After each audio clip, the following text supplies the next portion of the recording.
다 함께 우리 하나님 앞에 예배 드리십시다. 여호와는 위대하시니 우리 하나님의 성 거룩한 산에서 극진히 찬양받으시리로다. 터가 높고 아름다워 온 세계가 즐거워하며 큰 왕의 성 곧 북방에 있는 시온산이 그러하도다. 하나님은 영이시니 예배하는 자가 영과 진리로 예배할지니라. 아멘.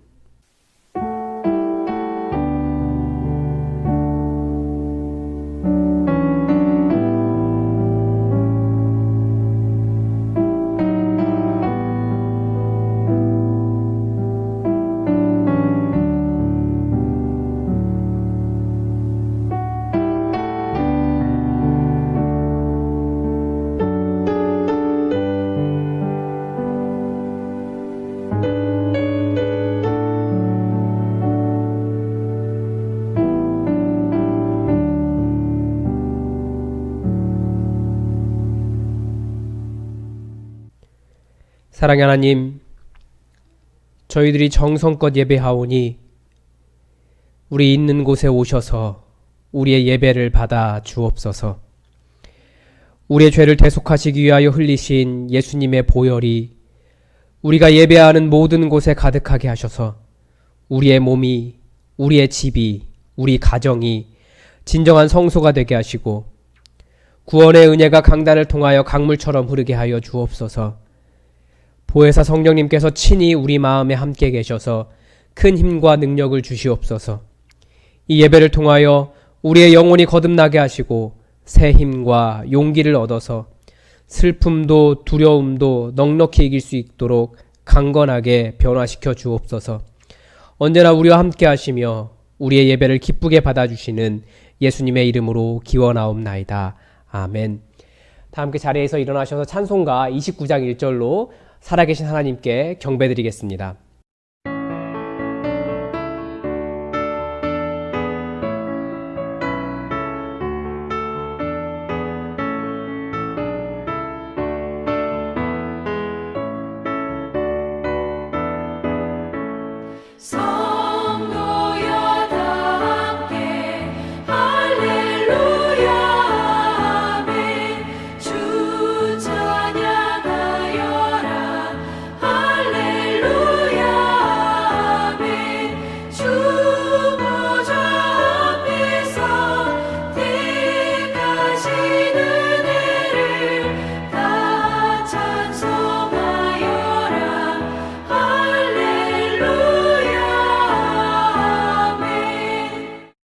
다 함께 고개를 숙이셔서 고백의 기도를 드리겠습니다. 창조주 하나님, 저희들은 주님의 피조물입니다. 그러하기에 주님께서는 우리의 앉고 일어섬을 아십니다. 멀리서도 우리의 생각을 통촉하시며 우리 혀의 말을 알지 못하시는 것이 하나도 없으십니다.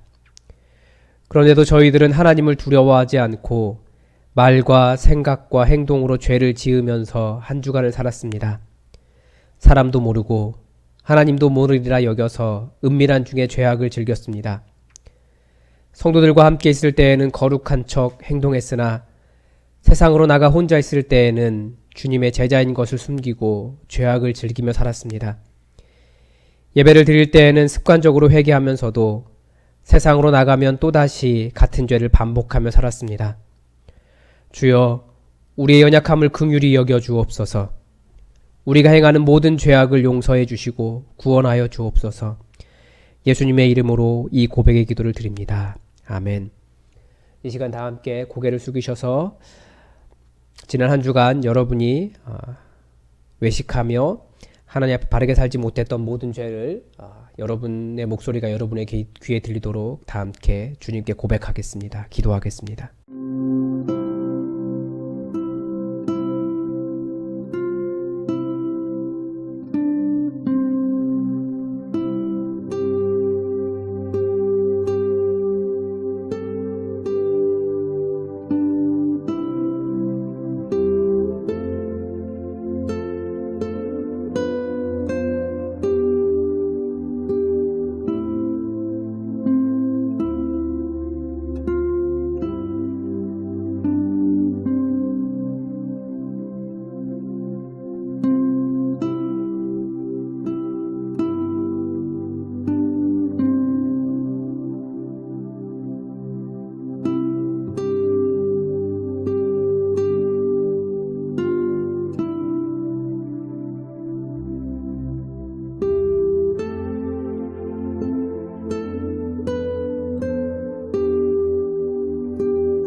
여기에 우리를 용서하시는 하나님의 말씀이 있습니다.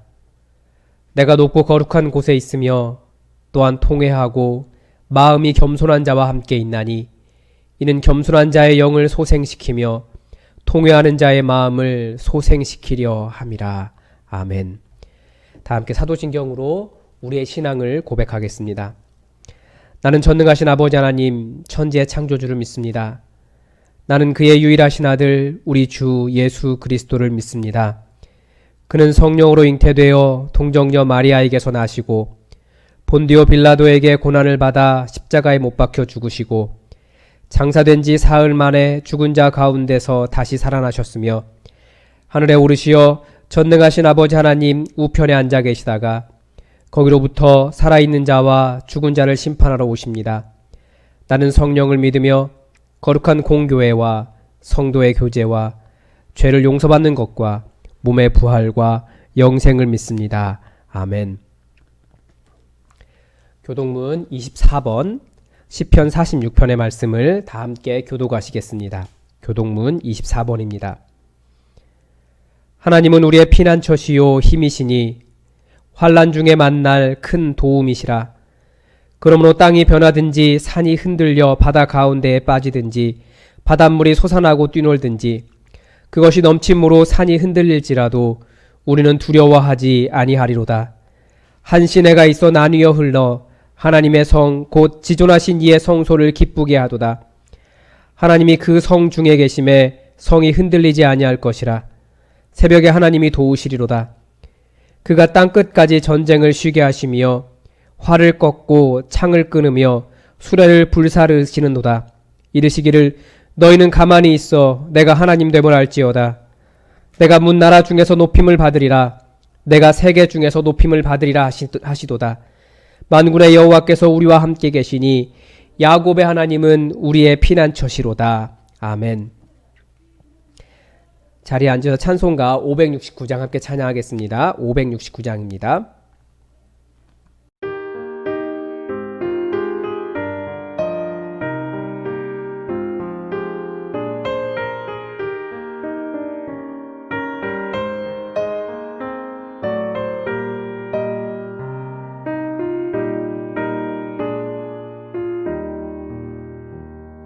선한 목자 되신 우리 주 항상 인도하시고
만유의 주제이시며 세상 모든 권세의 주인 되시는 하나님 아버지, 존귀하시고 거룩하신 이름 앞에 경배와 찬양을 드려옵나이다. 주님의 백성들이 주님 전에 모여 예배드림이 마땅하오나 코로나19로 인하여 영상으로 예배드리는 주님의 백성들을 불쌍히 긍휼히 여겨 주시옵소서. 두세 사람이 모인 곳에 하나님이 계시면 그곳이 교회이기에 언제 어디서 어떤 모습으로 예배드려도 마음과 뜻과 정성을 다하여 신령과 진정으로 예배드리는 저희들이 되게 하여 주시옵소서. 하나님 아버지, 8월 한 달은 우리에게 엄청난 시련과 고난의 연속이었나이다. 코로나19의 확산으로 두려움과 공포 속에서 홍수와 산사태로 집과 농토를 잃어버리고 많은 사람들의 생명도 희생되었나이다. 모든 것을 잃어버리고 시려와 절망 중에 있는 수재민들을 위로하시고 새 힘을 얻어 새로운 삶을 살아갈 수 있도록 도와주시옵소서. 하나님 아버지, 우리나라 대한민국을 바르게 세워 주시옵소서.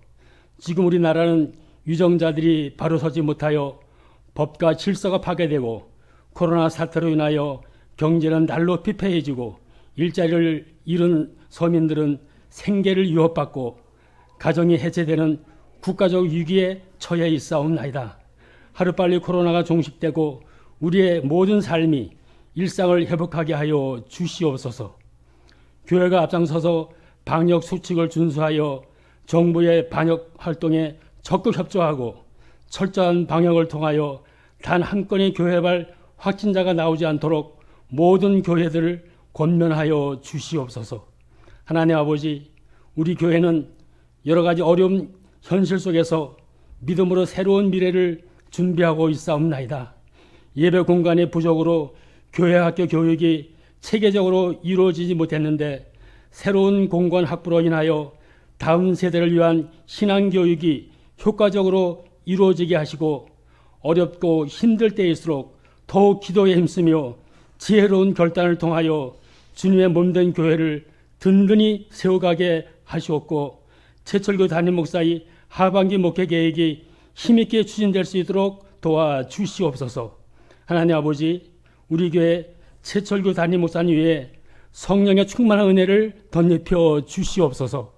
영감을 더욱 민감케 하시어 우리 교회를 향하신 하나님의 선한 뜻을 바르게 분별하여 하나님께서 원하시고 기뻐하시는 교회로 우리 교회를 이끌어가게 하시고 날마다 말씀의 능력을 채워주셔서 하나님의 말씀을 선포할 때 성령 충만한 은혜의 말씀이 되게 하시옵고 좌로나 우로나 치우치지 아니하고 오직 하나님의 말씀만 전하게 하시고 그 말씀으로 인하여 성령의 불이 우리의 가슴을 뜨겁게 태우시어 내가 죄인임을 통해 자복하는 능력의 말씀이 되게 하여 주시옵소서. 하나님 아버지, 우리 교회는 운영위원회가 앞장서서 교회를 섬기고 있사옵나이다. 담임 목사와 운영위원장을 중심으로 모든 운영위원들이 헌신과 충성을 다함으로 인하여 우리 교회는 날마다 새로운 부흥을 경험하고 있사옵나이다. 원하옵기는 운영위원들이 담임 목사와 한마음 한뜻이 되어서 세상 모든 교회가 부러워하고 본받고 싶어하는 건강하고 은혜와 기쁨이 넘치는 아름답고 복된 교회로 세워 주시옵소서. 주님의 말씀을 삶으로 써가는 우리 예수 품안 교회의 이름에 합당하도록 세상에서 낙심하고 소외된 모든 사람들을 예수님의 넉넉한 품으로 품게 하여 주시옵소서. 주님, 우리는 사랑받기를 원하면서도 사랑하지 못하였고 용서받기를 원하면서도 용서하지 못했나이다.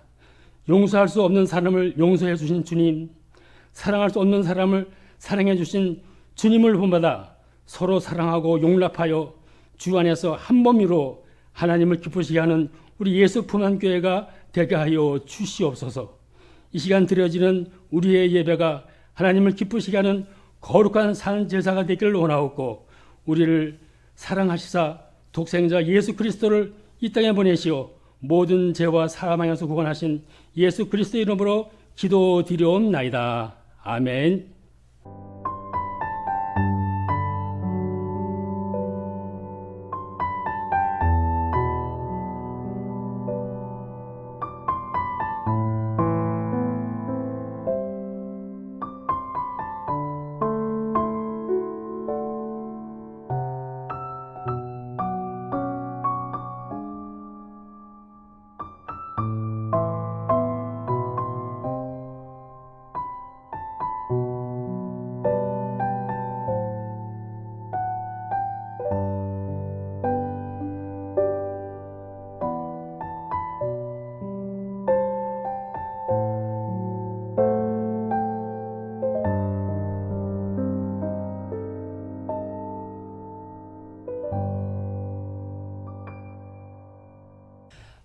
교회 소식을 말씀드리겠습니다.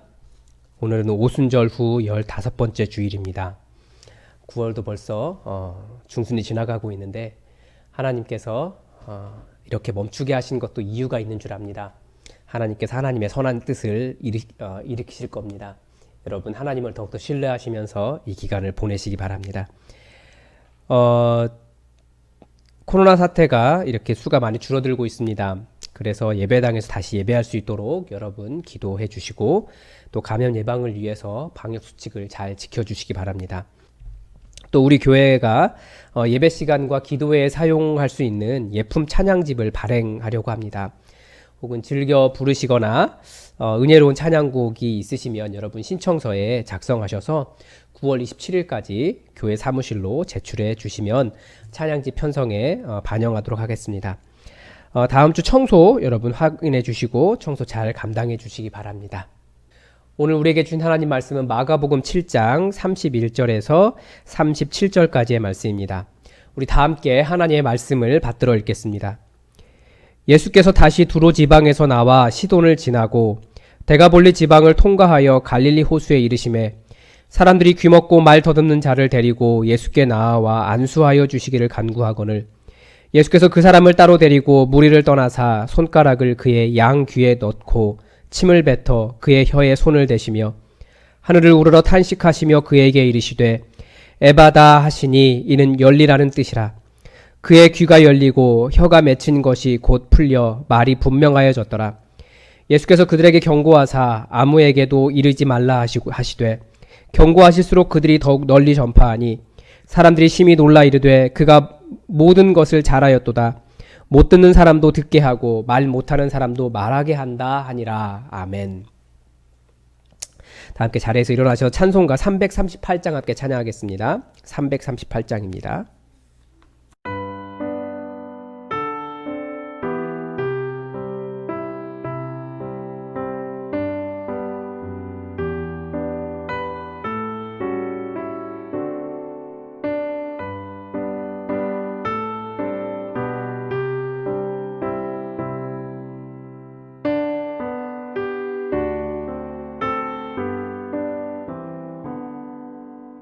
내 주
혹시 여러분 그런 생각 해보신 적 있으십니까?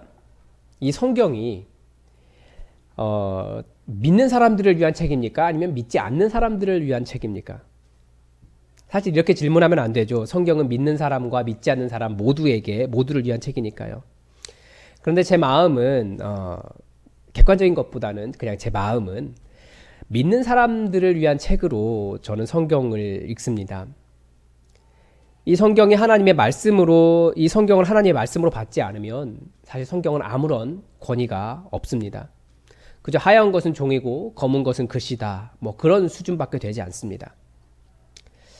성경은 이 역사 속에서 하나님을 만난 사람들에 대한 기록이고, 그 사람들이 기록한 하나님에 대한 기록이고, 그리고 자신의 후손들이 그들과 하나님과의 관계를 잊지 않게 하려고 하는 신실한 사람들의 유산이 바로 이 성경입니다. 이것을 조금 다르게 해석하면 하나님의 관심은 누구에게 있는 겁니까? 이것도 극단적으로 해석하면 안 되지만 하나님은 모든 인류의 하나님이시기 때문에 모든 생명에 관심이 있습니다. 그런데 오해하지 말라고 그렇게 말씀드린 거예요. 그런데 그래도 믿는 사람들에게 조금 더 관심을 가지고 더 많이 있으십니다. 분명 믿지 않는 사람들과 믿는 사람들, 믿지 않는 사람들이 거짓말하는 것과 믿는 사람들이 거짓말하는 것은 큰 차이가 있습니다. 이사야서에서도 하나님께서 계속 온 세상에 하나님을 강조하면서도 이스라엘에게 내가 너를 열방의 빛으로 불렀다라고 말씀하시는 이유가 무엇이겠습니까? 이 하나님을 아는 사람, 하나님의 구속의 은혜를 받은 사람, 하나님의 말씀을 다른 사람은 그 삶이 다르기 때문에, 달라야 하기 때문입니다. 예수님께서는 우리를 누구라고 부르셨습니까? 우리를 소금과, 이 세상의 소금과 이 세상의 빛이라고 불러주셨습니다. 우리는 다르기 때문에 그렇습니다. 이 오늘 본문을 학자들은 전형적인 치유 기사다 이렇게 이야기합니다. 치유, 고치는 이야기로 봐요. 그런데 저는 조금 다르게 봅니다. 이게 귀신 쫓아내는 기사와도 차이가 있어요. 또 성경에 많은 치유가 있는데 갑자기 여기에 치유가 나온 것도 이상하고요. 무엇보다도 8장 1절은 분명히 이 이야기와 연결되는데 그 무렵에 라고 말하고 있어서 분명히 연결하고 있는데 이 치유와 4,000명을 먹이신 이야기가 서로 그렇게까지 잘 어울리는 것 같지는 않습니다. 물론 그냥 예수님의 권능, 예수님은 놀라운 능력이 있으신 분이다 라고만 이야기하면 단순하고 쉽겠지만 사실 2000년 전에 글을 쓰던 우리 그 초대교회 사람들이 그렇게 단순하지 않거든요. 오늘 본문은 이 앞으로 직접적으로는 변화산까지 그리고 길게는 마가복음의 끝까지 그 내용을 다 이끌어가는 마가복음의 관점을 제시하고 있습니다. 여기서부터 달라집니다. 그게 뭘까요? 그 관점이 예수님께서 하나님을 믿는다고 하는 그 말씀을 소유한 유대인들에 대해서 안타까워하시는 거예요. 그리고 모든 것을 버리고 예수님을 따라간 제자들도 안타까워하시는 거예요. 또 우리들도 마찬가지입니다. 예수님을 믿는다고 하는데 우리들에 대한 안타까움이 있기 때문에 지금 이 본문이 앞으로의 이야기는 전부 다 믿는다고 하는 자들에게 도전을 주고 예수님의 그 안타까움을 보여줍니다. 그것을 보여주는 한마디가 있습니다. 예수님의 탄식입니다. 이것이 앞으로의 주제예요. 예수님은 무엇을 탄식하셨을까요?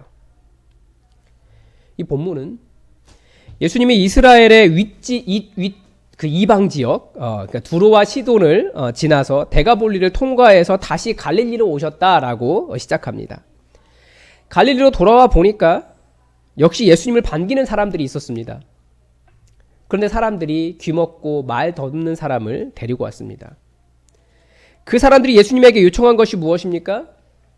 사람들이 귀먹고 말 더듬는 자를 데리고 예수께 나와 안수하여 주시기를 간구하거늘. 본문이 직접적으로 말하고 있지는 않지만 예수님의 첫 번째 탄식이 무엇이겠습니까? 하나님의 백성의 땅에 들어왔어도 다시 돌아왔어도 여전히 그 땅이 병들어 있다는 거예요. 그리고 여전히 그 병 때문에 아파했습니다. 이런 현실을 마주 대하는 예수님은 더 아프고 더 안타까웠습니다. 예수님께서 하늘 보좌를 버리고 이 땅에 내려오신 분이신데 그 이유가 무엇입니까? 이방 지역으로 가시고도 다시 하나님의 백성으로 돌아오신 이유가 무엇입니까? 바로 하나님의 사람들이, 하나님의 백성들이 아프기 때문입니다. 예수님은 병들고 아프고 힘들고 무거운 인간의 현실에 탄식하신 그런 분이십니다. 그 귀먹고 말 더듬는 사람을 치유하실 때 어떻게 하셨습니까? 하늘을 향해 올려다보시고 그리고 깊은 탄식을 하셨습니다. 탄식이 무엇입니까? 깊은 신음소리예요. 수준이 아니라 신음소리를 내신 거예요. 왜 그렇게 하셨을까요? 예수님께서 지금 그 사람과 같은 그 고통과 그 아픔과 그 안타까움을 같이 느끼고 계신 거예요. 그래서 하늘을 향해 울고 계시는 겁니다. 여러분, 아픈 현실을 두고 하늘을 바라보며 탄식하며 울어보신 적이 있으십니까? 예수님의 치유를 바라며 하늘을 올려다보신 적이 있으십니까? 왜 하늘을 올려다보십니까? 아프기 때문에 그래요. 우리의 도움이 하늘 이외에 그 어디에서도 올 수 없기 때문에 그래요. 내 고통은 아니어도 함께 느끼기 때문입니다. 그런데 그렇게 이 땅의 아픔을 가지고 하늘을 바라보면 우리도 이 땅에 내려오신 그 예수님의 마음을 느낄 수 있습니다. 그리고 하늘에서 함께 아파하시는 우리 성부 하나님의 마음도 같이 느낄 수 있습니다. 하나님도 이 땅의 현실에 대해 질병과 가난과 억울함과 인간의 힘으로는 어찌할 수 없는 무력함에 하나님도 같이 아파하신다라는 것을 알 수 있습니다. 그래서 예수님의 탄식은 예수님을 십자가로 한 걸음씩 한 걸음씩 이끌어갑니다. 인간의 질병의 고통을 아시기 때문에 인간의 질병의 근원되는 죄를 짊어지시고 십자가로 예수님은 가셨습니다. 사람들이 인간의 아픔을 그 누구보다도 아파하시는 하나님 아버지를 모르기 때문에 그들에게 하나님의 아픔을 보여주기 위해서 그렇게 아파한다는 것을 보여주시기 위해서 예수님께서 십자가로 가셨습니다. 그리고 그렇게 또 인간을 사랑하신다라고 말씀하기 위해서 예수님은 탄식하며 십자가로 가셨습니다. 이 땅이 하나님의 나라임에도 온 세상이 하나님의 권능보다도 사탄의 권능, 그 죽음의 권세에 더 영향을 받기 때문에 그 죽음의 권세를 깨트리기 위해서 우리 예수님께서 십자가로 가셨습니다. 예수님은 이 세상의 아픔을 몸소 느끼며 깊은 신음소리를 내쉬며 십자가로 가셨습니다. 바로 예수님의 탄식은 우리 아픔을 그 누구보다도 더 깊이 느끼신 예수님의 마음을 보여줍니다. 여러분의 깊은 소리도 우리 주님이 아십니다. 함께 울며 하늘을 우러러보시고 같이 신음하십니다. 주님의 위로를 바라는 모든 분들은 예수님처럼 하늘을 우러보시며 깊은 탄식으로 기도하십시오. 그러면 하늘 아버지께서 예수님의 신음소리를 같이 들으시고 그 사람을 치유하셨던 것처럼 여러분을 만지실 겁니다. 그런데 오늘 본문에는 매우 독특한 점이 한 가지 있습니다. 사람들이 귀먹고 말 더듬는 사람을 데리고 와서 안수해 주시기를 간구했다라고 말하는데 왜 그 귀먹고 말 더듬는 사람이 직접 예수님께 나오지 않았을까요? 왜 사람들은 자신의 문제를 가지고 예수님께 나아오기보다 다른 사람의 문제를 가지고 예수님께 나왔을까요? 왜 사람들은 예수님께 고쳐달라고 하기보다 안수해달라고 그렇게 요청을 했을까요? 자신들에게는 그런 문제가 없나요? 본문이 지적하는 것은 사람들은 예수님께서 치유하시는 것을 보고 싶었던 거예요. 예수님은 치유하고 싶으셨는데 사람들은 예수님이 치유하시는 것을 보고 싶었다고요. 비슷해 보이지만 이 두 개의 엄청난 차이를 여러분 아시겠습니까? 이 땅에 예수님이 필요하지 않은 사람은 아무도 없습니다. 그런데 사람들은 자기 자신의 문제를 예수님에게 가지고 나가지 않습니다. 그리고 예수님께서 다른 사람을 치유하시는 뭐라고 할까요? 치유 쇼를 보고 싶었던 겁니다. 신앙이 왜 피상적일까요? 우리가 일반적으로 예수님을 만나는 일상적인 은혜의 수단은 사실은 예배입니다. 요즘은 큐티도 하고 개인 기도도 합니다. 그런데 예배가 예수님을 만나는 현장이 아니라 내 마음을 내어놓고 1대1로 주님 앞에 깊이 나아가는 예배가 아니라 그냥 순서를 따라가고 귀에 좋은 설교를 듣는 것에 만족하고 혹은 좋은 음악과 화려한 쇼를 보고 은혜 받았다는 착각을 하기 때문에 그렇습니다. 이 한 시간, 이 순서를 따라가면 하나님을 만나는 예배가 완성됩니까? 아니에요. 예배는 주님의 이름을 부르는 단 한마디라도, 찬양의 한 구절이라도, 말씀의 한 호흡이라도 주님 앞에 겸손하게 나의 마음을 내려놓고 주님을 만나는 순간, 하나님의 크심 앞에 나의 마음을 내려놓는 순간, 바로 그때가 예배입니다. 예수님께서 지금 눈앞에서 놀라운 기적을 보이시면 더 예배자의 마음을 갖게 될까요? 이미 우리 성경 안에는 예수님의 기적이 너무나 많이 담겨 있어요. 그런데도 우리가 예배자의 마음이 되던가요? 우리는 와우, 놀랍다, 화려하다, 멋있다, 신비하다, 신기하다.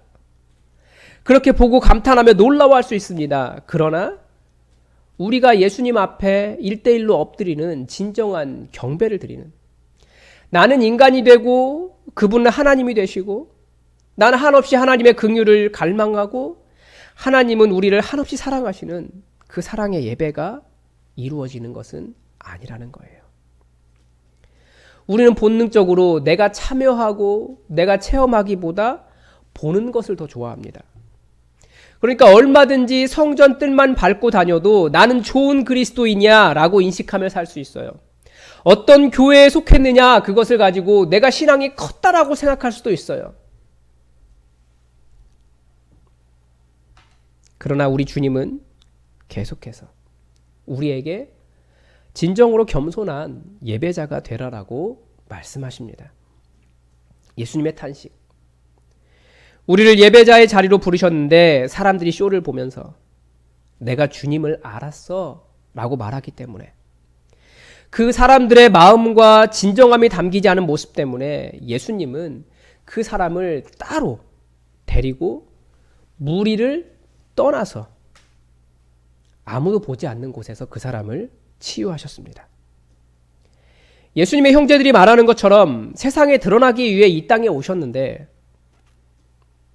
왜 예수님께서는 그 땅을 떠나 이방 지역을 여행하시고 왜 사람들에게 이렇게 멋있는 예수님의 치유를 그렇게 보여주지 않으셨겠습니까?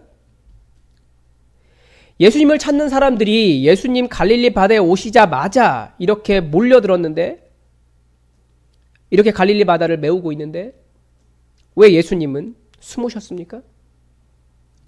예수님은 많은 사람들의 인기를 구하거나 많은 사람들의 인정이 필요하신 분이 아니에요.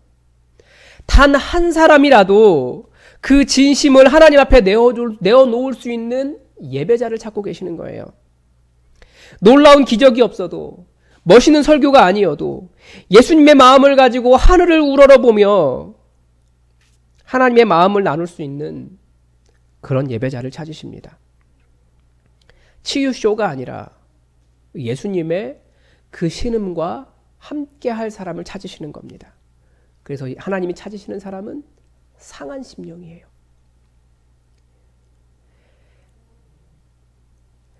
그 자리는 내가 생각하는 화려함이 없을 수도 있어요.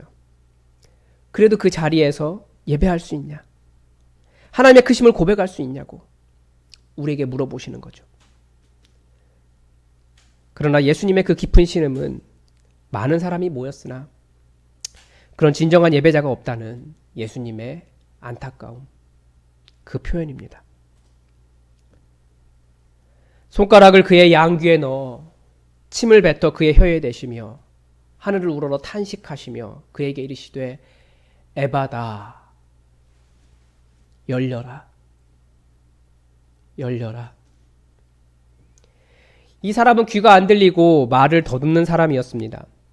말을 더듬는다는 것은 아마 처음부터 안 들렸던 사람은 아닌 것 같습니다. 처음부터 들리지 않았다면 아예 말을 못했을 거예요. 아마 이 사람은 듣는 것이 정확하지 않았던 사람이었던 것 같고, 이 청력이 약한 상태로 태어났다가 그 이후에 완전히 그 기능을 상실했을 가능성이 있습니다. 예수님께서 많은 사람을 치유하셨습니다. 그런데 왜 이 사람에 대한 기록을 남겨놓으셨을까요? 바로 이 사람이 가진 장애의 특징 때문입니다.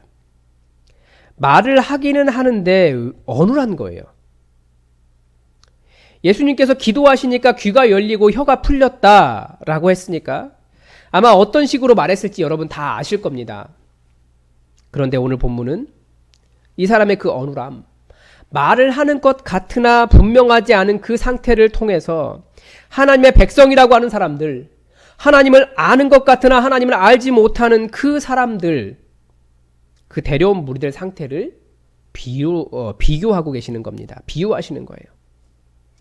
지금 이 귀먹고 많이 어른한 사람을 데려온 사람들은 예수님이 어떤 분이신지를 아는 것일까요? 아니면 잘 모르는 것일까요?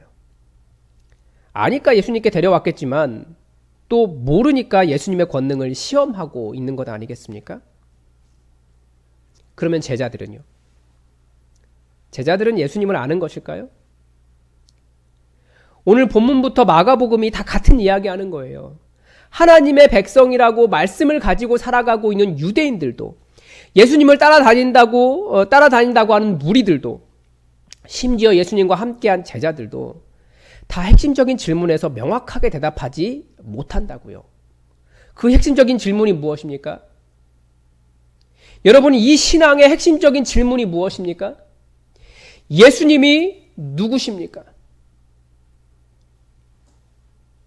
이 다음 본문이 예수님께서 4,000명을 먹이신 사건입니다. 그런데 이 4,000명을 먹이신 사건 후에 8장 17절에서 18절에서 예수님께서 제자들을 책망하십니다. 뭐라고 하십니까? 너희가 어찌 떡이 없으므로 수군거리느냐? 아직도 알지 못하며 깨닫지 못하느냐? 너희 마음이 둔하냐? 너희가 눈이 있어도 보지 못하며 귀가 있어도 듣지 못하느냐? 또 기억하지 못하느냐?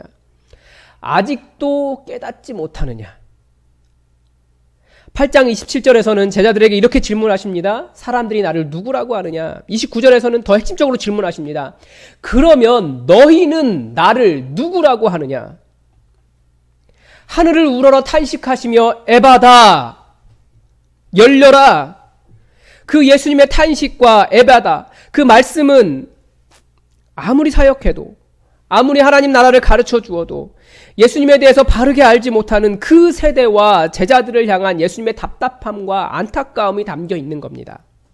여러분, 예수님이 누구십니까?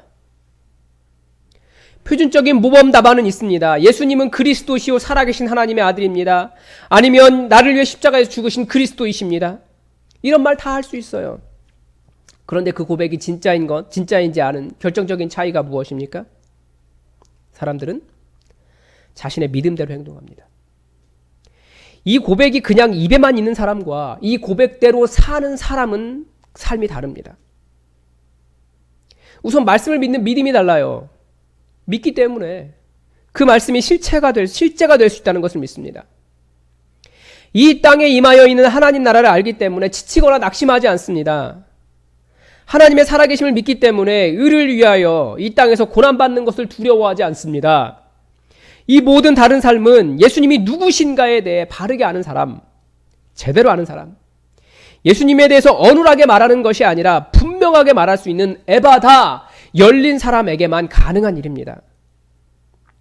에바다. 그 결과는 정말 놀라웠습니다. 그 사람의 귀가 열리고 혀가 맺힌 것이 풀려서 말이 분명해졌습니다. 사람들은 심히 놀랐고 예수님을 칭송했습니다. 그러면 이제 남은 것은 무엇입니까? 우리라면 어떻게 하겠습니까? 분명 이 사람 데리고 다니면서 간증시키고 사람들을 더 모을 거예요. 그런데 예수님은 그렇게 하지 않으셨어요. 오히려 그들에게 경고하셨습니다. 아무에게도 이르지 말라. 세상이 예수님을 알기를 바라셨지만 동시에 예수님은 세상에 드러나기를 원하지 않으셨습니다. 그 이유가 무엇일까요? 여러 학자들이 여러 이야기를 하지만 저는 이렇게 봅니다. 교회는, 성도는, 제자는 소수이기 때문에 그렇습니다. 세상에 교회가 많은 것 같죠? 세상에 그리스도인이 많은 것 같죠? 그런데 교회 역사가 보여주는 것은 이상하게도 교회 건물이 넘쳐날수록 세상은 더 어두워져만 간다는 거예요. 개인으로서의 그리스도인들은 참 양심적이고 선한데 공동체로서의 교회는 어두울 때가 더 많았습니다. 오죽했으면 로마 카톨릭이 세상을 지배했던 그 중세시대를 암흑기라고 부르겠습니까? 그러나 진정한 교회는 그 어두움을 뚫고 나오는 한 줄기 연약한 흔들리는 촛불과 같습니다. 그래서 진정한 교회는 소수입니다. 진정한 제자는 소수입니다. 어떤 소수입니까? 예수님이 누구인지를 아는 소수입니다. 역사는 교회를 이용해 왔습니다. 그 종교적인 열정과 그 동력을 다른 데 많이 이용했죠. 심지어는 교회도 교회를 이용해 왔습니다. 그때마다 교회는 흔들렸습니다. 그러나 진정한 교회는 예수님이 누구신가? 그분에 대한 분명한 고백에 뿌리박은 소수였습니다. 진정한 교회는 소수입니다. 예수님이 나에게 행하신 분명한 구원을 경험한 소수입니다. 예수님 때문에 삶이 새로워진 소수입니다. 진정한 교회는 전하지 말라고 경고해도 전하지 않고는 견딜 수 없는 소수였습니다. 왜냐하면 예수님께서 우리 삶에 행해 주신 그 사랑이, 그 은혜가 너무나 커서 전하지 않고는 견딜 수 없는 그런 사람들의 모임이기 때문입니다. 여러분, 우리는 우리 스스로를 그리스도인이라고 부릅니다. 그런데 혹시 우리가 예수님의 탄식의 대상이 되고 있지 않습니까? 이 귀먹고 말이 어눌한 사람처럼 예수님을 아는 일과 예수님을 만나는 일에 답답한 사람이 아닐까요? 에바다. 열려라. 제발 열려라. 깨달으라. 예수님이 누구인지 바르게 알아라. 라고 하는 예수님의 명령이 들리십니까? 그래서 어쩌면 예수님은 오늘도 탄식하시는 하나님이십니다. 교회에 오지만 진정한 예배를 드리지 못하고 말씀을 들어도 주님의 뜻을 위해 나를 포기하지 못하고 매일 주님과 함께 하면서도 주님을 알지 못하는 우리의 귀에 손가락을 넣으시고 우리의 입에 침을 뱉어 에바다 탄식하시는 하나님이십니다. 여러분, 예수님을 만나십시오. 예수님과 같은 마음으로 탄식하시며 하늘을 바라보시며 기도하십시오. 전하지 않고는 견딜 수 없는 예수님을 만난 체험으로 가득한 소수의 제자가 되시기 바랍니다. 주님을 만나십시오. 주님을 믿는다고 말하는 우리들이 주님을 더 잘 알기를 바라며 우리 주님은 기다리고 계십니다. 분명히 예수님과 같은 탄식으로, 예수님과 같은 마음으로 하늘을 우러러보며 에바다 열리기를 간절히 기도하는 모든 사람을 우리 주님께서 만나 주실 겁니다. 기도하겠습니다. 하나님, 우리는 다 우리가 진정한 그리스도인이 되기를 너무나 간절히 바라고 있습니다. 어떤 사람들은 착하게 사는 것이 그리스도인이라 생각하며 또 어떤 사람은 지식이 있는 것이 그리스도인이라 생각하지만 우리가 다들 예수님에 대해서 바르게 알지 못하고 혹시 잘 듣지 못하고 말이 어눌한 사람처럼 그렇게 살아가고 있지는 않습니까? 우리가 예수님 누구인지 온전히 고백할 수 있도록 도와주시고 우리 삶이 전하지 않고는 견딜 수 없는 예수님에 대한 고백으로 예수님에 대한 체험으로 가득 넘쳐서 매일 만난 예수님, 그 예수님 때문에 진정한 그리스도인이라고 우리를 판단할 수 있도록 우리와 함께하여 주시옵소서. 혹시 주님을 바르게 알지 못하고 여전히 답답함이 있다면 우리 귀에도 손가락을 넣어주시고 우리 입에도 침을 뱉어 에바다 명령하여 주시고 온전히 주님 알도록 우리를 열어주시옵소서. 깨달아 알게 하옵소서. 그래서 진정한 고백 가지고 예수님 바르게 알고 행복한 신앙생활 할 수 있도록 정말 진정한 예배자의 삶을 살아갈 수 있도록 우리를 인도하옵소서. 주님의 은혜를 기대하오며 예수 그리스도의 이름으로 기도드립니다. 아멘. 우리 다 함께 찬송가 272장 함께 찬양하겠습니다.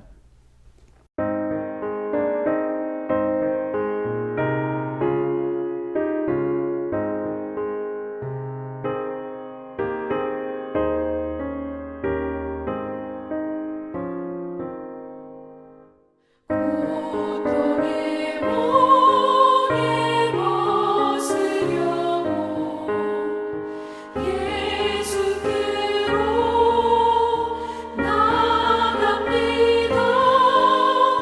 자유와 기쁨 베푸시는 주께로 갑니다.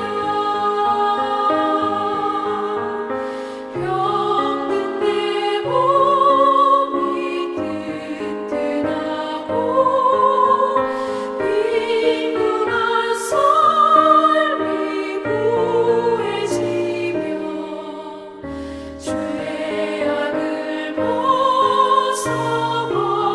벗어버리려고 주께로 갑니다. 낭패와 실망 당한 뒤에 예수께로 나갑니다.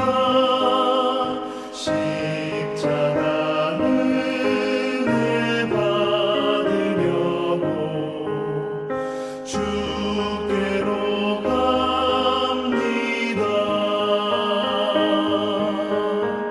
슬프던 마음 위로받고 이생의 풍파 잔잔하며 영광의 찬송 부르려고 주께로 갑니다.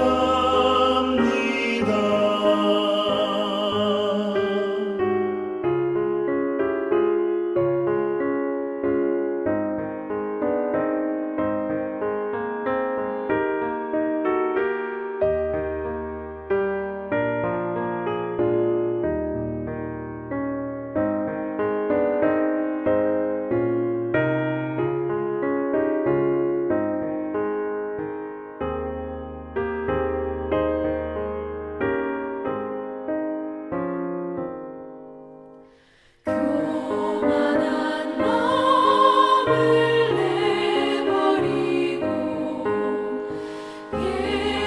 예수께로 나갑니다. 복 되신 말씀 따르려고 주께로 갑니다.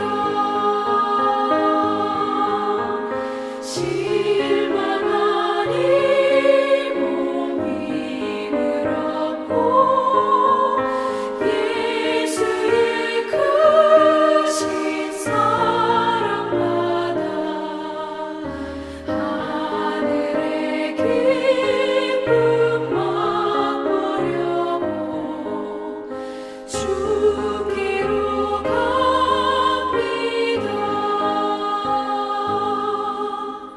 죽음의 길을 벗어나서 예수께로 나갑니다. 영원한 집을 바라보고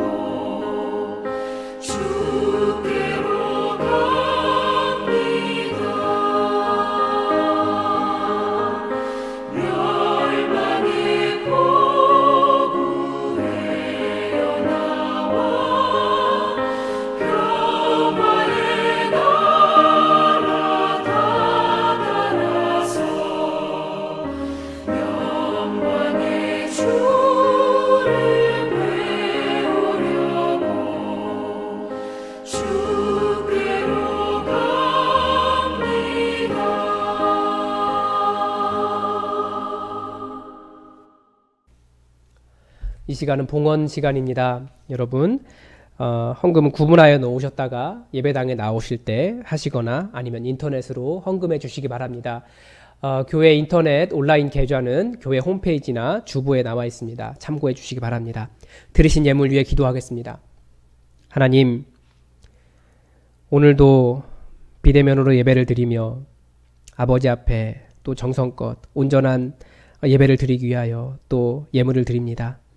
하나님, 이 예물 가운데 담긴 우리의 기도와 우리의 상황을 아시는 줄 믿습니다. 아버지, 우리 삶이 얼마나 연약하며 얼마나 무거우며 얼마나 어렵습니까? 또 이 코로나 사태로 인해서 우리 삶이 얼마나 위축되었습니까? 그러함에도 우리가 진정한 고백을 하며 하나님을 사랑하며 아버지 주신 것에 10분의 1을 돌려드리며 또 삶의 여러 가지를 감사하며 아버지 앞에 예물을 드리오니 하나님 약속 있는 계명에 그 약속을 그대로 이뤄주시고 성취하여 주시고 이 어려운 사태를 넉넉하게 이겨갈 수 있는 넉넉함으로 하나님 가득 채워주시며 또 진정한 감사와 고백과 기쁨이 넘쳐나도록 우리의 삶을 인도하여 주시옵소서. 하나님, 주님께 드리고 싶은 마음은 가득하지만 너무나 연약한 인생을 불쌍히 여겨주시고 아버지 앞에 온전한 예배 드리며 그 인생 전체를 아버지 앞에 드릴 수 있도록 또 우리 삶을 인도하여 주시옵소서. 주님의 은혜가 항상 우리 가운데 있음을 인하여 감사드리며 예수님의 이름으로 봉헌 기도드립니다. 아멘. 우리 다 함께 일어나셔서 찬송가 342장 찬양하겠습니다. 342장입니다.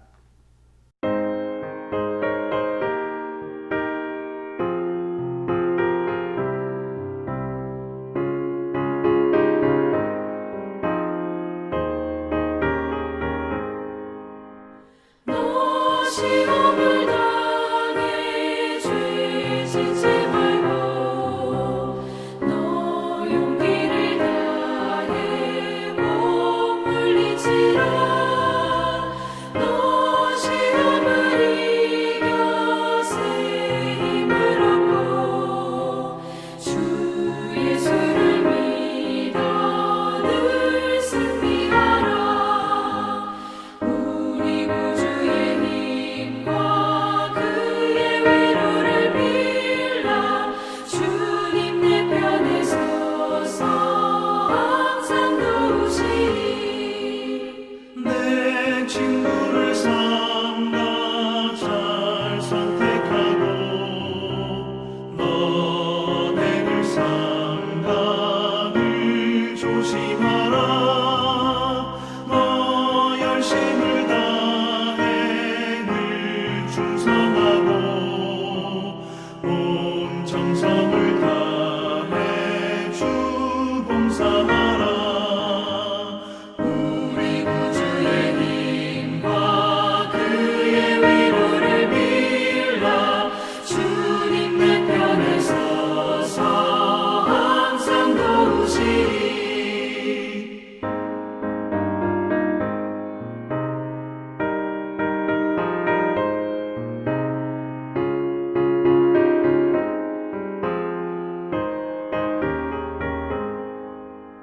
잘 이기는 자는 상 받으리니 너 낙심치 말고 늘 전진하라. 내 구세주 예수 힘 주시리니 주 예수를 믿어 늘 승리하라. 우리 구주의 힘과 그의 위로를 빌라. 주님 내 편에 서서 항상 도우시리.